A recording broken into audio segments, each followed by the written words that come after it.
The files are out. More than 230,000 pages of previously classified documents, all related to the assassination of civil rights leader Martin Luther King Jr., were finally released today.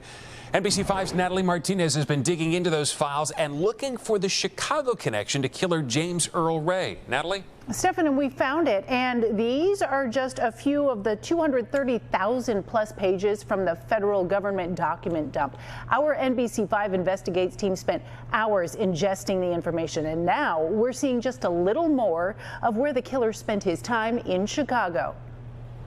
The world knows Reverend Martin Luther King Jr.'s assassin as James Earl Ray. What we're just now learning is that he had a brief stay in Chicago. Today, the National Archives, with the executive order from President Trump, released the documents, reportedly the government's entire file. It includes memos from the FBI, CIA, and foreign records. We've learned that back in 1967, James Earl Ray was serving 20 years in the Missouri State Penitentiary for robbery. These new documents reveal that in April of 1967, less than a year before the Reverend King was murdered in Memphis, Tennessee, Ray broke out of prison and escaped in a bread truck.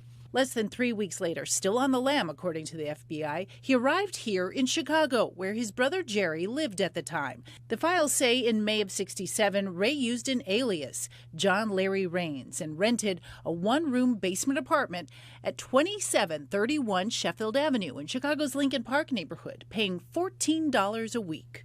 And take a look at this. He got a job working as a dishwasher and cook's helper at what was the Indian Trail restaurant in Winnetka, where he worked for about 8 weeks and made a total of $664. The next month, he moved from the Sheffield address to an apartment at 1648 Lunt Avenue in Rogers Park. It looks like this today.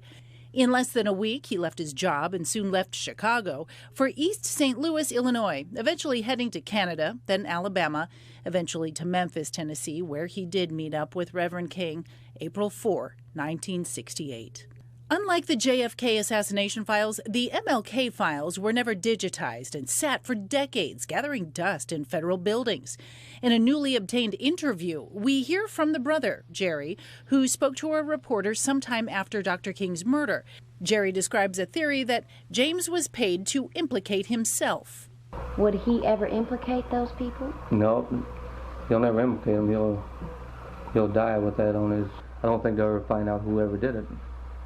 Why would he ever take this risk? He must have been in desperation, or his life was at stake, one or the other.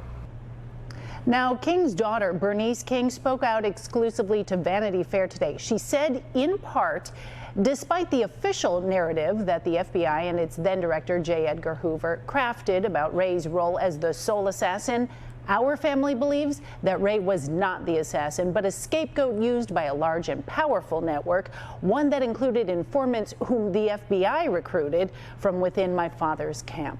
Stefan? Okay, some interesting revelations there tonight. Natalie Martinez, we appreciate it. Thank you so much.